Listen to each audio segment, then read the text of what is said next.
Hi everyone, welcome to Java Techie. Today we are going to explore an exciting topic, that is GraphQL with Spring Boot. By the end of this video, you will have a clear understanding of what GraphQL is and how to use it in a Spring Boot app. Okay, alright. So without any further delay, let's get started.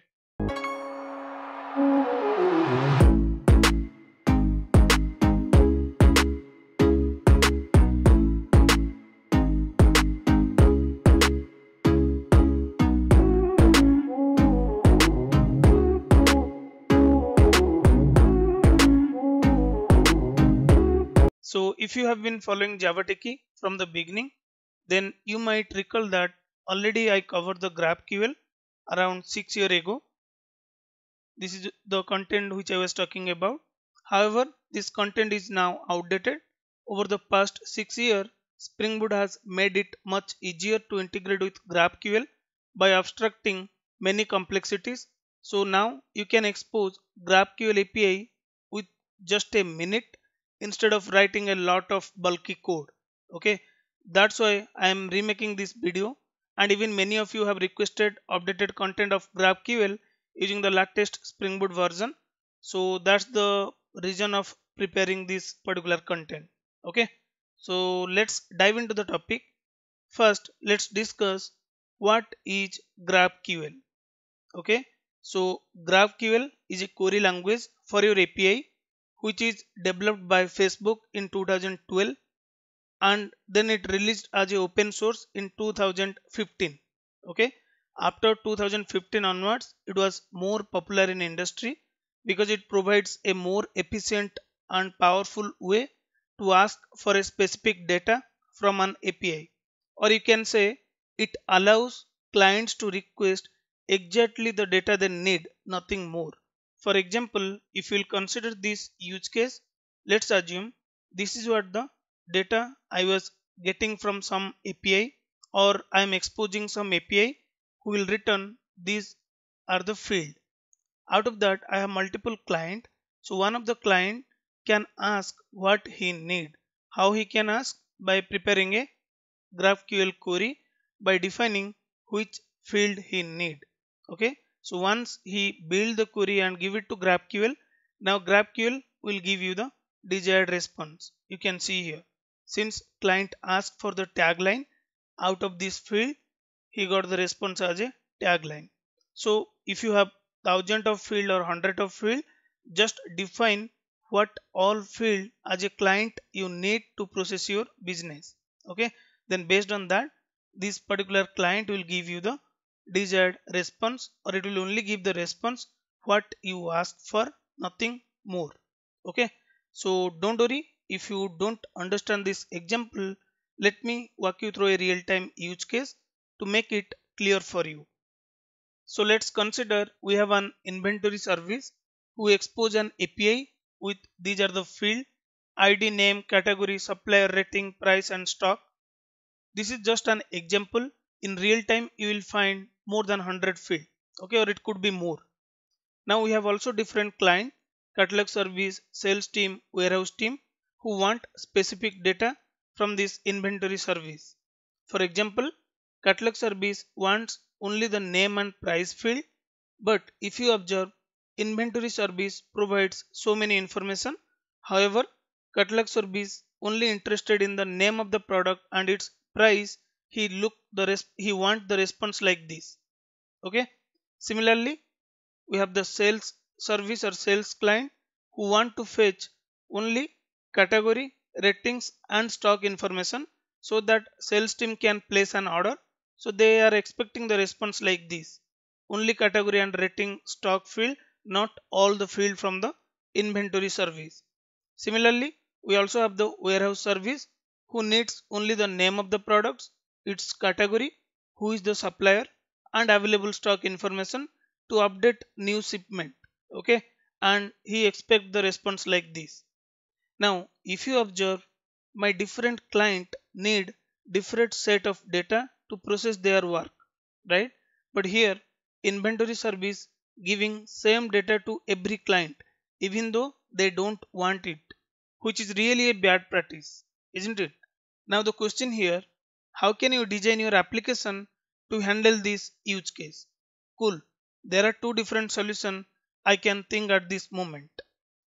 So the first solution, you can ask inventory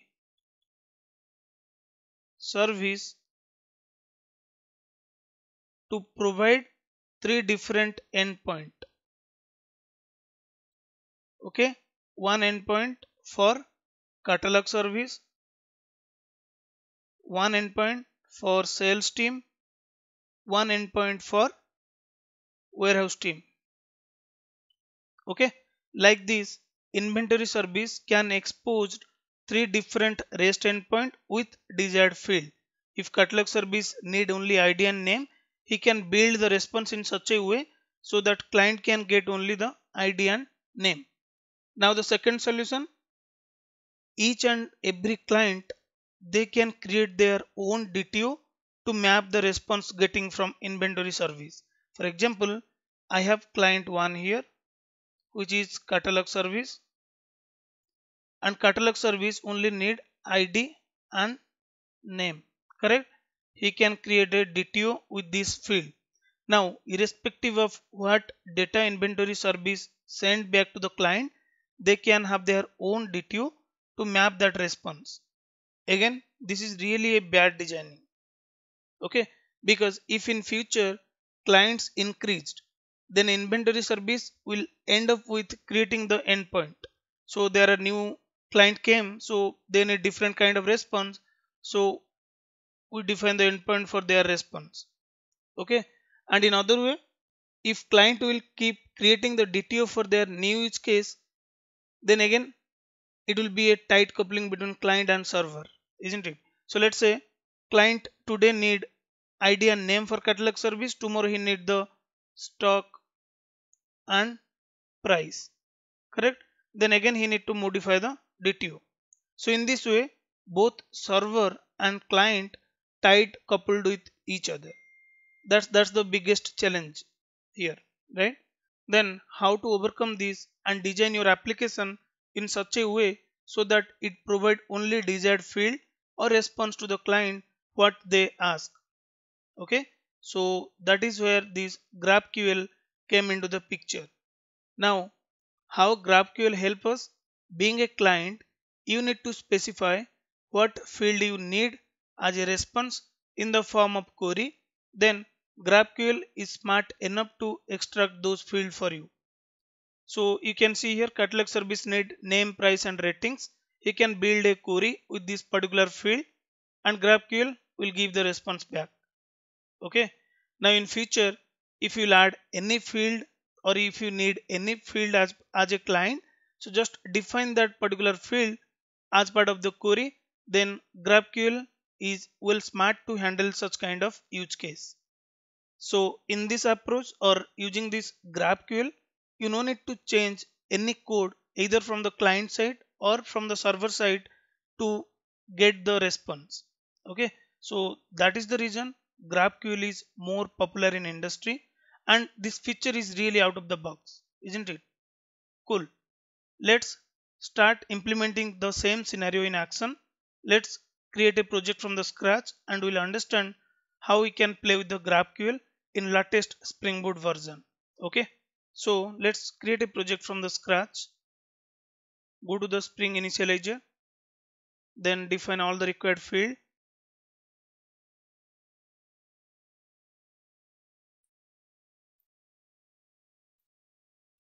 Now just add all the required dependency. So we need web dependency, then we need Lombok, we need GraphQL.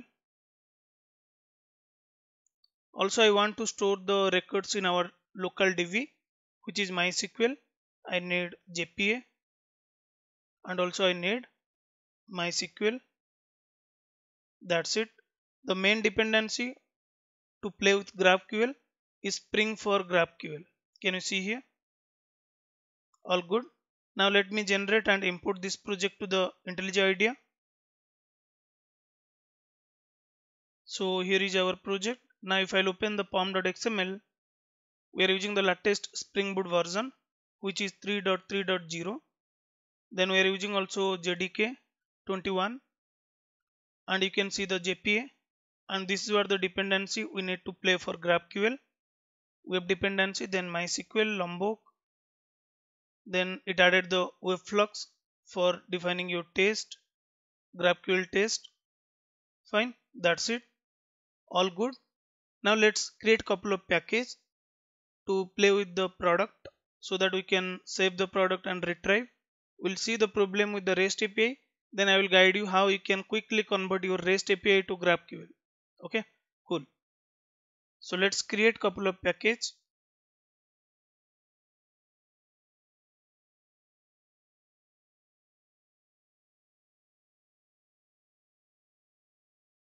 Now let's define the entity and their repo and configuration to just expose a REST API. Then it will be easy for us to demonstrate further. Fine. So create the entity.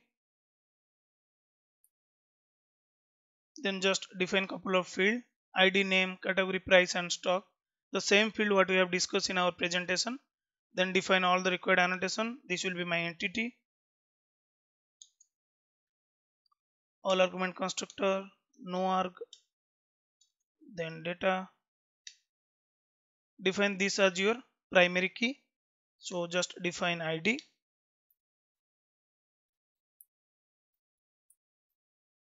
All good. Then let's create the repo. You need to extend it from JPA repo. Define your model, which is product or entity. Then data type of your product object is integer, right? So just define the data type here. That's it. Now let's configure the data source properties in our application.properties file. And if you observe the structure here, since you added the GraphQL dependency, Spring Boot is smart enough and he created a folder called GraphQL. Can you see here? Inside this GraphQL folder, you can add the schema as per the request and response. That I will cover in a moment. But once you will add the GraphQL dependency, it will create a folder like this. Okay. If it is not creating for you, then you might not added the correct dependency. Then just open the properties file, define all the data source related properties. Also I want to change the port of my application 9191. Okay, so this is the data source properties, this is JPA specific properties, all good, right? So now let me start creating the service and controller. So let me create a class. Then let me inject the repo here.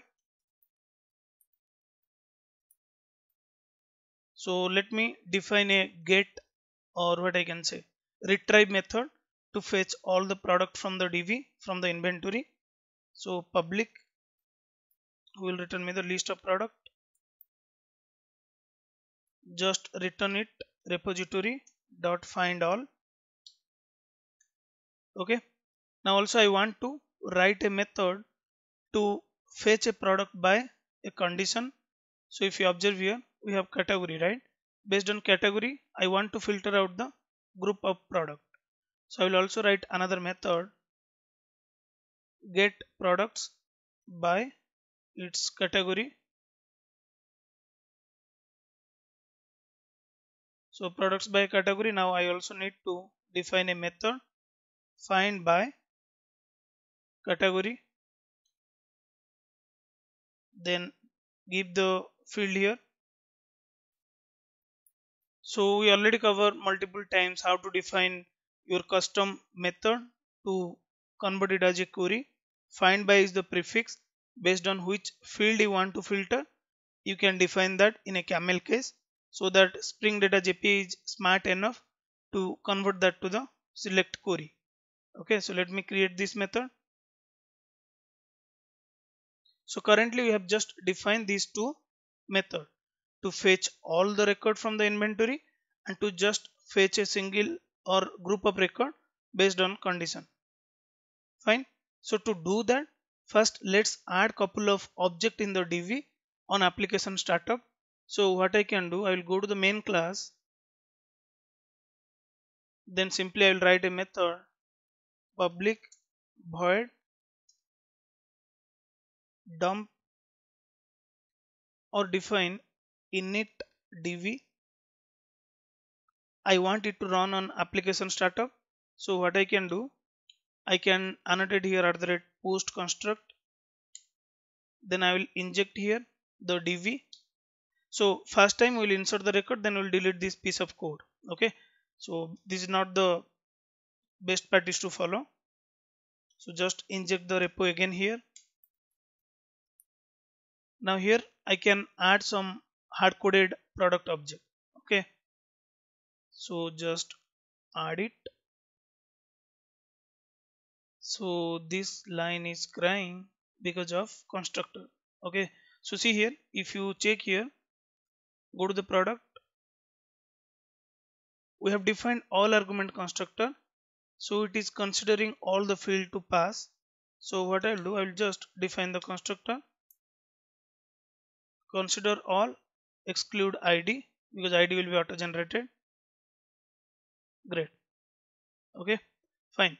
This will run on application startup and will store the record to the dv. So once it will be done, we can comment it out. Fine. Now let's define the controller class for these two endpoint.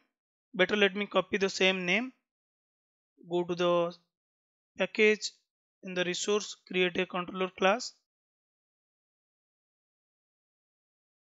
just annotate here at the rest controller, then just inject the service here. These two method I want to execute, so you can give the valid name, fetch products or get all products. This looks good, right? Get products, let it be. Now instead of repo, just call service dot get products. Now define the annotation of your REST. This will be get mapping. So define the root URL at the request mapping. This will also get mapping, but I want to pass the category as a input. So I will annotate here at the path variable. Okay, cool. We have defined only these two endpoint. Now let's run our app and we'll see the response was getting by the REST API. Then we'll think how we can convert it to the GraphQL so that it will give the response what I will ask. Okay, so go to the main class, just run it. So application started. If you observe here, it also inserted the record for us. It created the table. That's fine. Fine. Now let's go to the DB and just check it. Just refresh it. You can see the table, right? All the record what we have inserted is present. Now let's go to the postman and try accessing the endpoint. Get, this is 9191. So we are getting all the response in REST. Okay, but this is what we don't want, right? If inventory service will expose all the field, my client may not be interested few of the field from the whole response, right? My catalog service need only the product name and its price, because I'm a user. I will use the catalog service to visualize the product available in Amazon or Flipkart or Walmart. Then being a user, I'm not interested to check about the available stock in your inventory system and who is your supplier. I'm not interested for it. Being a user, I need, okay, this is the product and this is the price. If there is any discount, if that field is there, I also interested to look into that. Not all the field. But current REST API is giving all the field as a response, which we don't want, and we want to convert it to the GraphQL query, so that only if I'll say I need category and price, I will get that value. Okay, that is what the use case we are going to perform. Now let's check our other get API. We are getting two object again with all the field. Okay, that's the genuine response we usually get from the REST API, but in our use case we don't want it. Okay, now let's understand how can I convert this REST to GraphQL, because I need the desired response. The steps are very simple. Only you need to define a GraphQL schema for your field. Then you need to play with couple of annotation. That's it. Okay. So the first thing, go to your code. Okay. So close everything. Go to the controller first. So in controller, if you are exposing it as a GraphQL query instead of REST API, you no need to define this. The annotation should be only controller. Okay, so query will read your method name. I'll explain that how it works internally. Not at this moment. I don't want to confuse you at this stage. Let's complete it, then we'll understand. So first thing, you need to change the annotation to the controller. Then get mapping is not required. You need to define query mapping for all kind of retrieval operation. Okay, and here also you need to define query mapping. And since this is not REST API, I want to convert it to the GraphQL. To pass any argument, you can define argument annotation. Okay, all good. So now you might have a question on your mind. Hey, if we are not specifying the URL, then how can I access it? Simple, right? That is genuine. But this is not REST API. This is the GraphQL, and I want to access it through the query. Now where I can define my query? That is the simple step. Inside the GraphQL folder, create a file called GraphQL file. Give the name schema.graphqls. Okay, so the extension was already taken, so let me delete it. I'll just GraphQL file schema. Okay, fine. Now here, based on what field you want to play, based on the field which I have in my product, ID, name, category, price and stock, because this is what I am returning. So I want to define this field as a type, so that when I'll ask you, hey, give me name and category of type, you can give it to me. So these things you need to define in your schema. It's not that you need to define the entity. If you have a DTO which you are expecting as a response, there you can, those DTO you can define in your schema. Okay, so for example, here I need to define type, which is product. Then what is the field? I have field called ID, of type ID. Then I have the field called name, of type string. I have the field called of type string. Like this, you need to define all the field. Currently I have these many field: ID, name, category, price and stock. So I have defined it. So one thing to notice here, GraphQL don't support the double value. So if you are using GraphQL, you need to use the float for decimal value. Now that's the straightforward. I have defined with this particular response I want to play, or with this particular object, my client can ask what field they need from this type. Now how can someone access this particular method? Because it's not API, it's a query. So you need to tell here in the schema.graphql, hey, if someone is accessing this method, then what to return, or what will be the return value. If someone is asking to access this particular query, then what to do. Okay, so how we can define that? Again, it's straightforward. Type query, not endpoint. Okay, now what is your method name? Get products.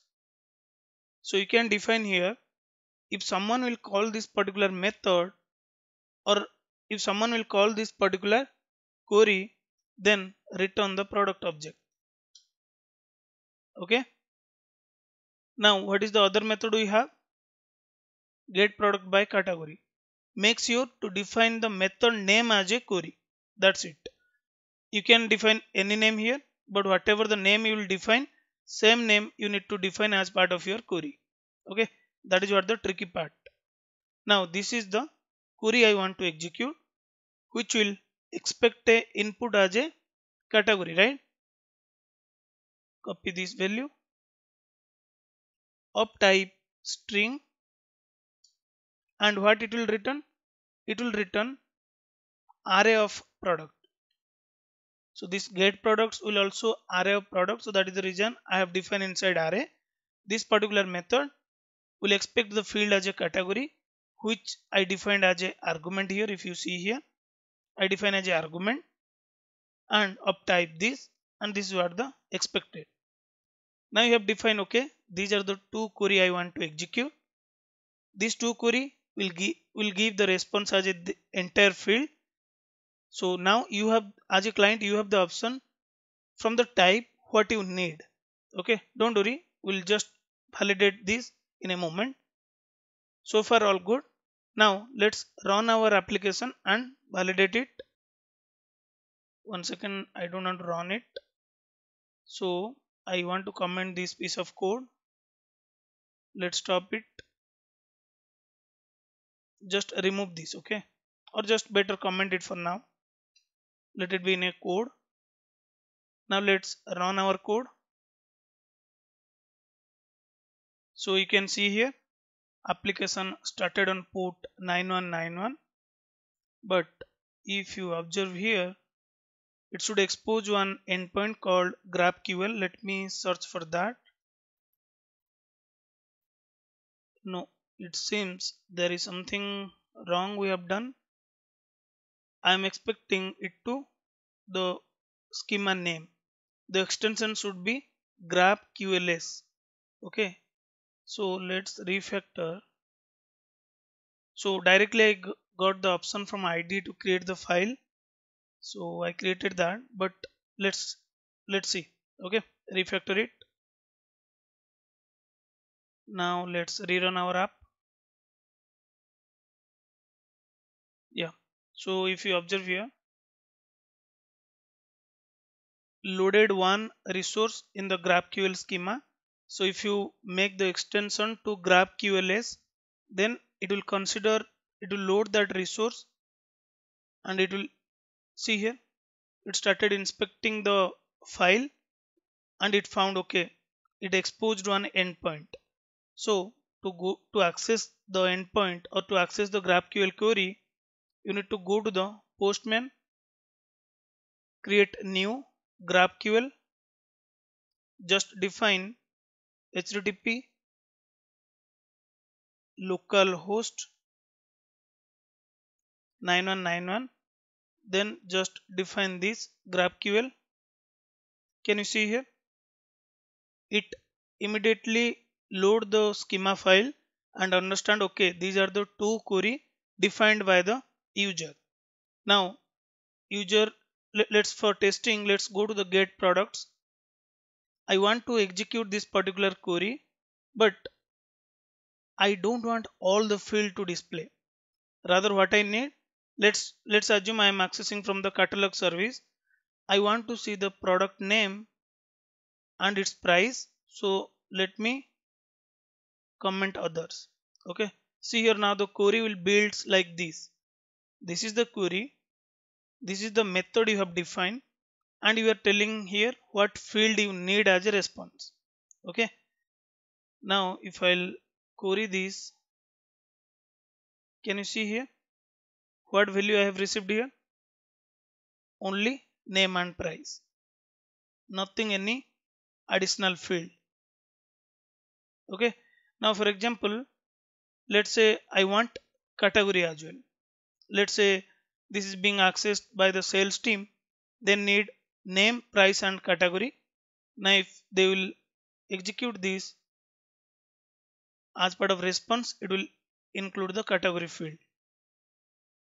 Okay, can you see here? So whatever the field you need, if you remember, this field is coming from the types we have defined in our schema. So if you observe here, we have defined the types, right? These are the field is coming here as part of your query. And if you need all the field, define that. If you want to exclude any field, just untick mark that. This is how, if you have 100 clients and they need different kind of data, they can build the query in such a way to define the field what they need, and they will get the response. Okay, now let's try to access the other schema. You need to provide the category. First of all, specify that you need all the field. Then what is your category?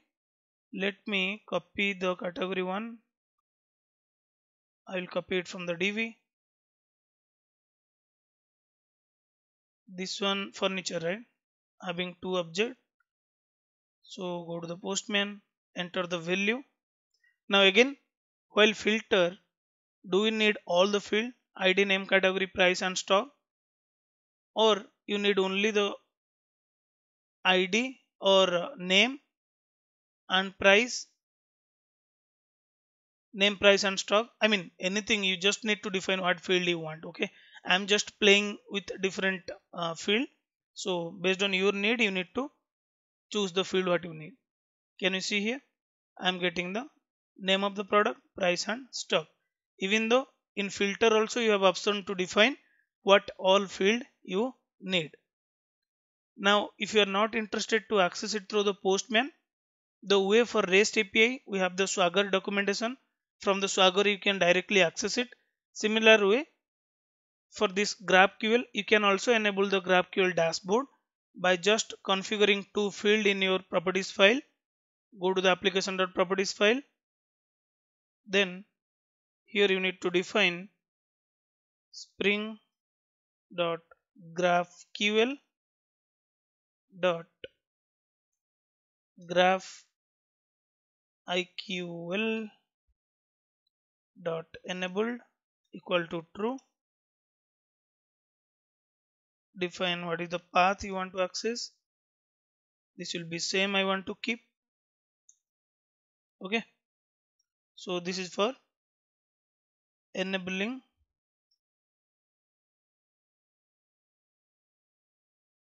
Fine. Now let's rerun our app and we'll validate.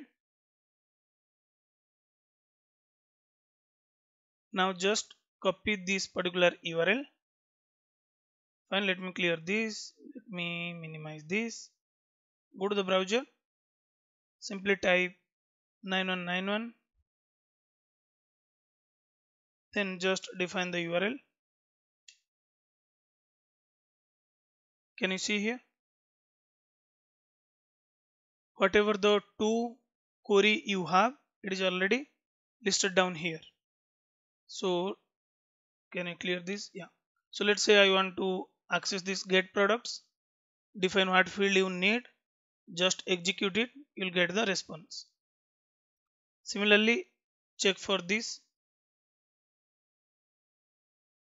I'll copy this electronics. You need to pass this value. And what you need only the ID and name and price. Just execute it. You'll see the response. Okay. So the moral of explaining the GraphQL, to get the desired response based on the field you will ask to the GraphQL, he will give only that response rather than loading all the content. Okay, so that's fine. So if you observe here, it's not showing here, but let me see. So far what we have done is for get API, right, or for the retrieval purpose. That's fine. For retrieval, GraphQL can give me the response what I will ask for. But is it possible to perform any save or update or delete anything on GraphQL using the GraphQL query? Yes, we can do that. So if you will go here, currently you are seeing only the query section, right? Query means for the retrieval purpose you can see called query. But if you want to perform some create or update, then you need to use the mutation. Okay, I'll show you the demo in a moment. So let's test this mutation scenario in action. Now what we want to do, let's say sales team wants to update the stock of a product. Okay, so what they want to do, let's go to the service. Now what sales team want to do, they want to update the stock of an product in inventory system. Okay, so what they will do, so let me define the method. Public will return me the updated product. Okay, update stock. So to update the stock of the product, first they need to get the product, give the ID to fetch the product. Okay, then what things you want to update, the number of stock count what they want to update, they can define that. Now first let's get the product, then they can just update the existing product with the new quantity. Okay, that's how they can add the or increase the stock count. Okay, so to get that, what I'll do, I'll just use first get the product repository, find by ID, get the product, give the ID. It will give you the optional. It's good to handle the exception. Better let's handle it, or else throw the exception. What is that exception? Any exception. Okay, so for now let me throw the runtime exception.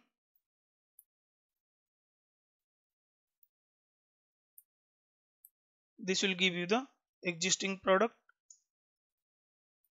Now once you have the existing product with you, what is the next step? Just update the stock count. Okay, so existing product dot set stock and the new quantity what is available, just update that, then just save it. Simple step. Get the existing product, set the new quantity which sales team want to update in the inventory system, just update that record and give it back to me. Okay, so similarly let's try writing another method where what I can say, warehouse team receive a new uh, shipment. Okay, so let's define warehouse. Now how we want to design that, so simply if they received new shipment, they'll check the current stock available, and whatever the new shipment they received, they will just update that stock count. Okay, simple use case guys, there is nothing to confuse. I'll copy this, I'll change the method name to receive, again ID and quantity. So first get the existing product object from the DV. When I say DV, get it from the inventory system. Then what you want to do, in the existing product, get the current available stock, get the current available stock, get stock, then just add the new quantity. See, earlier if it is 100 stock and warehouse team want to update 100 more, then the value should be 200. That is what need to be updated in the inventory system. This is what the real time use case rather than explaining the hello world. Fine. Now then again save and return it. So the way we are fetching the record and updating it. Similarly, you can pass all the field to perform the create operation. Okay, so this is part of the save and update. Fine. Now let's define the controller for these two methods. So just define public, return the product object. Okay, so update stock. Now what it needs to update the stock, we need the ID and we need the quantity, correct? So here, how can you pass the input field? Argument, or better, let's change it to stock. Okay, now you need to call service dot update stock, give the ID and you need to give the stock. So here also let's not confuse, change it to stock.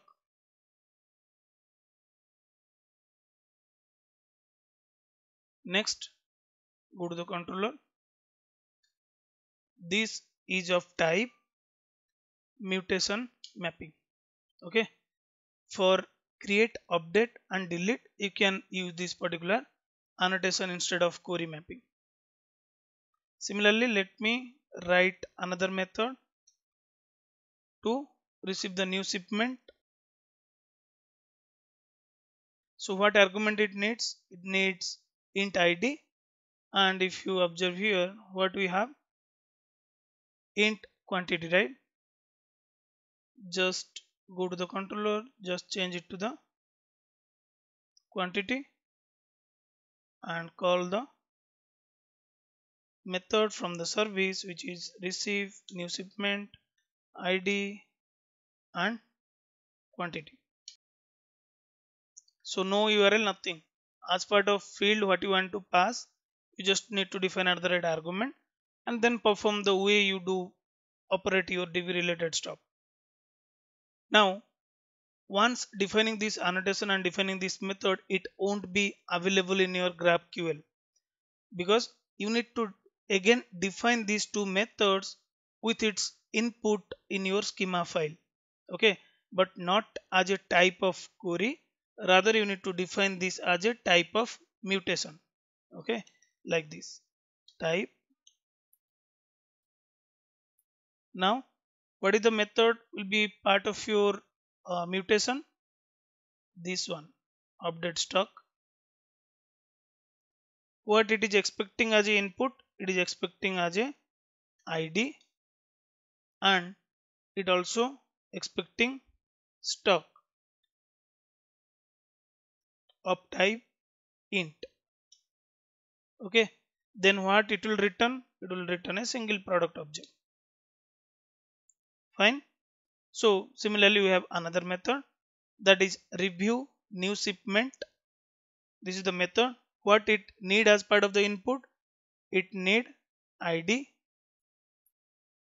then it also need quantity in int. Okay, so here we are telling to the GraphQL, hey, I have two mutation to perform update and create. These are the two. Each method will expect different input and these are the return type. Fine. I mean, it's just simple, guys, right? In latest Spring Boot version, you no need to define the data fetcher and query resolver what we used to do earlier.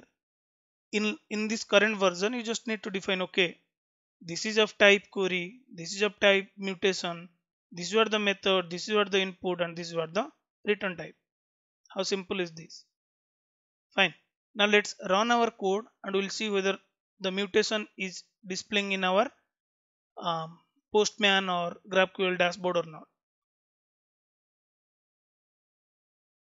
So it started. Now if you'll go to the Postman, new GraphQL, and if I'll define this, yeah, can you observe here? See here, in query, which is retrieve, I have two methods. In mutation, I have two query, update stock, which will take these two ID and stock as a input and will return you these are the response. After update the stock, what field you want? I want only the stock and ID. You can define that. Okay. See the query. It is something similar, looks like the method in Java, right? This is the method, this is what the input, and this is what the field I am expecting. Now let's give some valid ID to increase the stock of that particular product. Let's say this one, right? Laptop, I have currently 50 stock available. I'm a sales team. I want to increase the stock count to 500, or let it be 250. Okay. Give the ID 1, and what is the stock count you want to increase? 250. After update, what field you want to see? I want to only see ID and the stock value. Okay. Just execute it. You got the response with the field you requested for, ID and stock. Now if you will check in the DV, better let me trigger the query.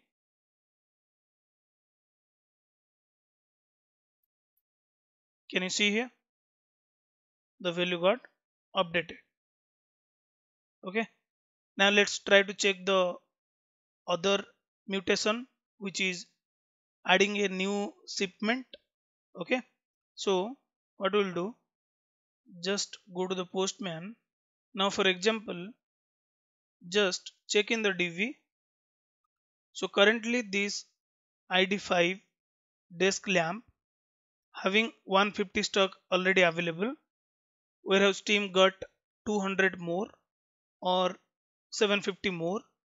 They just want to add this new shipment for this specific ID. Okay.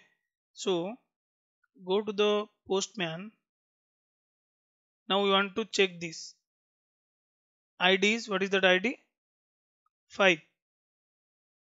Give the ID as a 5. And how many quantity they received in their inventory system? 150. Let's say they received 850. Okay.